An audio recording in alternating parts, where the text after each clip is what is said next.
আসসালামু আলাইকুম। প্রিয় দর্শক, যা আশঙ্কা করা হচ্ছিল ঠিক সেই সংবাদটি আমাদেরকে শুনতে হলো, জানতে হলো। ইনকিলাব মঞ্চের আহ্বায়ক শরীফ ওসমান হাদি অবশেষে মৃত্যুবরণ করেছেন। গুলিবিদ্ধ হওয়ার পর খুবই সংকটাপন্ন অবস্থায় তাকে নিয়ে যাওয়া হয় উন্নত চিকিৎসার জন্য সিঙ্গাপুরে। কিন্তু সিঙ্গাপুরেও তার যথাযথ চিকিৎসার ব্যবস্থা ছিল না।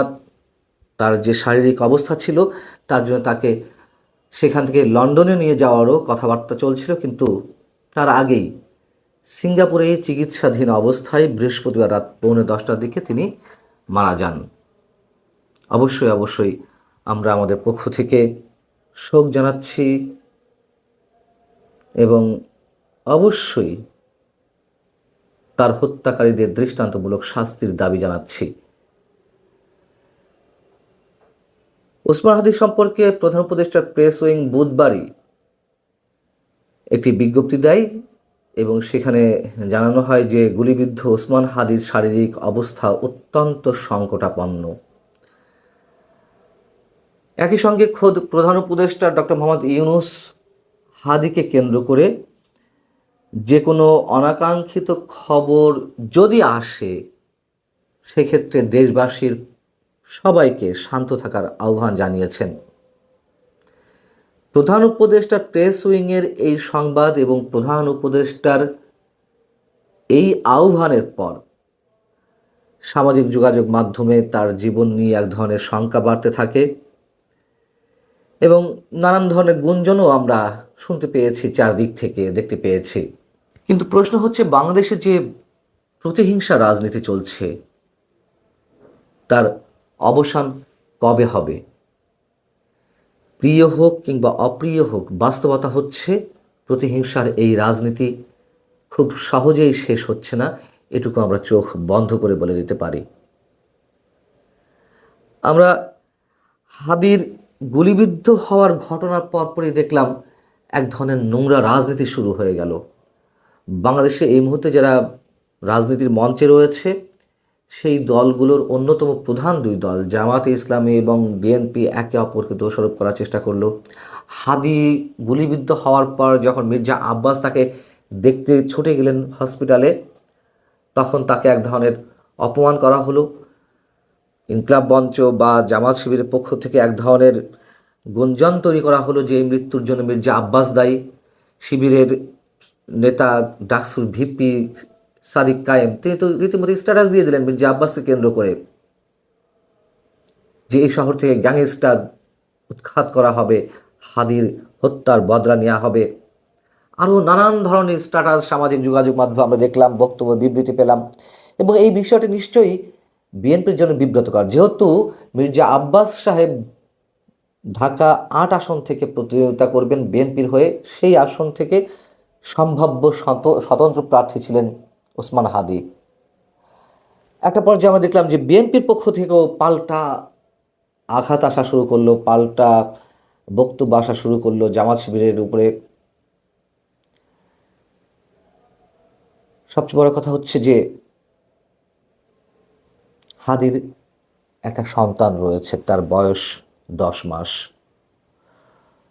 শরীফ ওসমান হাদি তার মৃত্যুর কয়েকদিন আগে তার ফেসবুক আইডি থেকে একটি পোস্ট দিয়েছিলেন। সেই পোস্টটি এর মধ্যে নানানভাবে ছড়িয়ে পড়েছে। হাদির মৃত্যুর পর এটি আরও বেশি ভাইরাল হয়েছে।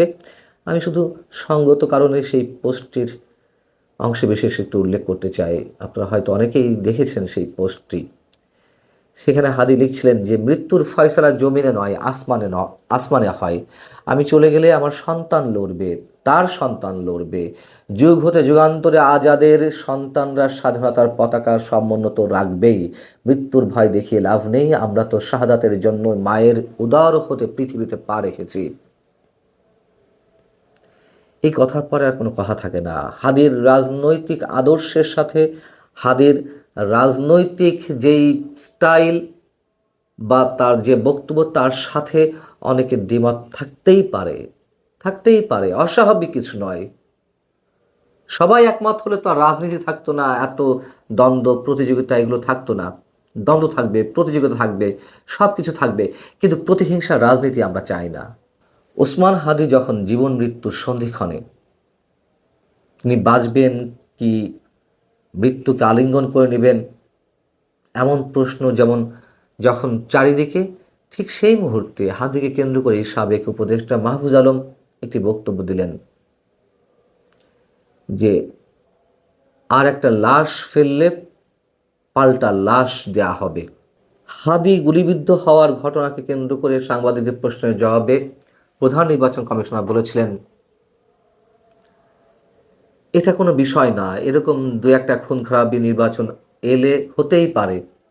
তিনি কিছু উদাহরণও টেনে নিয়ে এসেছিলেন। আমরা তীব্র প্রতিবাদ জানাই একই সঙ্গে প্রধান নির্বাচন কমিশনারের এই বক্তব্যে।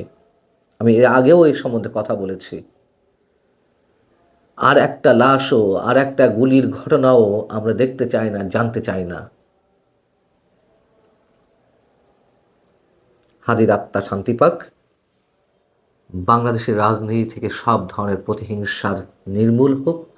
হাদির হত্যাকারীদের খুঁজে বের করে দৃষ্টান্তমূলক শাস্তি দেওয়া হোক। এবং একই সঙ্গে বলতে চাই, হাদিকে নিয়ে কোনো রাজনীতি যেন না হয়। এবং যে বক্তব্য, নানান ধরনের বক্তব্য আমাদের কানে আসছে, আমরা হাদির মৃত্যুতে যেমন শোকাহত, আবার একই সঙ্গে আতঙ্কিত। ভালো থাকুন সবাই। আল্লাহ হাফিজ।